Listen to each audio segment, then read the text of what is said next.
हाय दोस्तों, आप सबका हमारे चैनल टैक्स इन्फो में स्वागत है।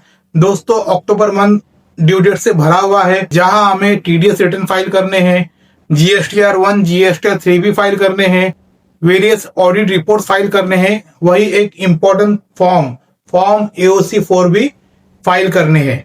जैसा कि हम जानते हैं कि कंपनी के केस में हमें ये फॉर्म भरना होता है और with in 30 days of annual general meeting AGM के 30 डेज के अंदर इस फॉर्म को भरना होता है। तो जिनकी एजीएम की डेट 30 सितंबर के आसपास है, तो उनके लिए डेट बिल्कुल करीब आ चुका है।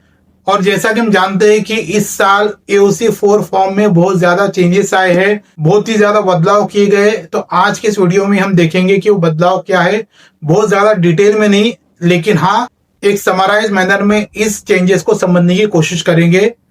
तो विदाउट फर्दर एनी डिले आओ वीडियो स्टार्ट करते हैं। दोस्तों, सबसे पहले चेंज की बात करें तो सिंपल सा ये चेंज है। पिछले साल तक ये एओसी 4 फॉर्म हमें V2 पोर्टल पर अपलोड करना होता था, लेकिन इस साल से ये फॉर्म V3 पोर्टल पर अपलोड करना होगा। जैसा कि हम जानते हैं कि पिछले दिनों में एमसीए के बड़े बदलाव आए और इसे अपग्रेड किया गया और इस फॉर्म को भी पोर्टल V3 पे शिफ्ट कर दिया गया। तो इस साल हमें ये एओसी 4 फॉर्म V3 पोर्टल पर भरना होगा। दूसरा चेंज ये है कि इस फॉर्म को भरते वक्त V3 पोर्टल पे आपको दो ऑप्शन दिखाई देंगे। एक तो ऑनलाइन ऑप्शन होगा, दूसरा ऑफलाइन ऑप्शन। ऑनलाइन ऑप्शन आपको वेब बेस्ड फॉर्म के जरिए भरने को मिल जाएगा और दूसरा एक एक्सेल यूटिलिटी के माध्यम से ये फॉर्म को आपको भरना होगा, यानी एक्सेल यूटिलिटी फॉर्म को डाउनलोड करके आपको फिल करके इसको भरना होगा।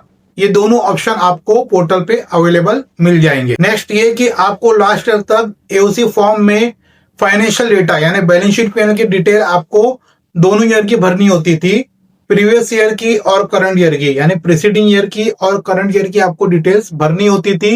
लेकिन इस साल आपको लास्ट ईयर का डेटा प्रीफिल्ड मिलेगा और आप उसको अगर चेंज करना चाहते हैं तो आपको वहां रीजन देनी होगी, यानी रीजन फॉर चेंज मेंशन करना होगा।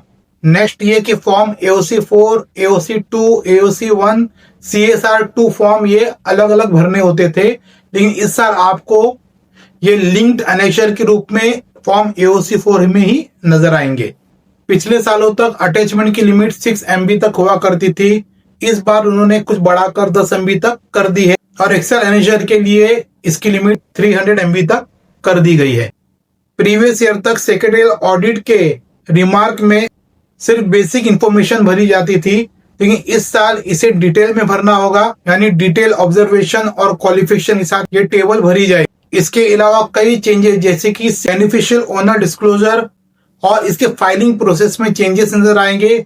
वही बहुत ही एक इम्पोर्टेंट चेंज, मजे का चेंज ये है, बोर्ड ऑफ डायरेक्टर रिपोर्ट और इंडिपेंडेंट ऑडिटर रिपोर्ट को फुल भरना होगा। अब इस साल सिर्फ आपको पीडीएफ ही अटैच नहीं करना है, बल्कि जो आपने पीडीएफ में लिखा है, जो आपके पॉइंट्स है, वो कई पॉइंट्स आपको इस एडिशनल फॉर्म में भरने होंगे कि इस बार ये सारी डिटेल फॉर्म के कॉलम में फिल करके हमको सबमिट करना होगा। दोस्तों, ये देखा जा रहा है कि इस साल एओसी 4 फॉर्म भरने के लिए काफी वक्त जा रहा है। जहां हम पिछले साल 3-4 फॉर्म भर लिया करते थे, करीब करीब वो सेम टाइम हमें एक फॉर्म भरने के लिए कंज्यूम हो रहा है। कई डिटेल्स भरनी है, कई चीज रिपोर्टिंग में देनी है, तो ऐसा ना हो कि जल्दबाजी में हमारे से कोई गलती हो जाए।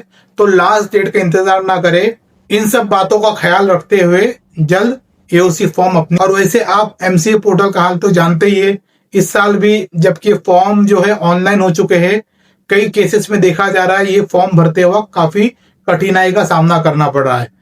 तो दोस्तों, उम्मीद करते हैं ये छोटी सी अपडेट आपको पसंद आई होगी। पसंद आई तो लाइक करें, चैनल पे नए तो चैनल को सब्सक्राइब करें और इसी तरह की रेगुलर अपडेट पाने के लिए हमारे चैनल के बेल आइकन को भी दबाएं ताकि आपको रेगुलर नोटिफिकेशन मिलती रहे। तो दोस्तों, मिलेंगे एक नई वीडियो के साथ। Then bye, take care.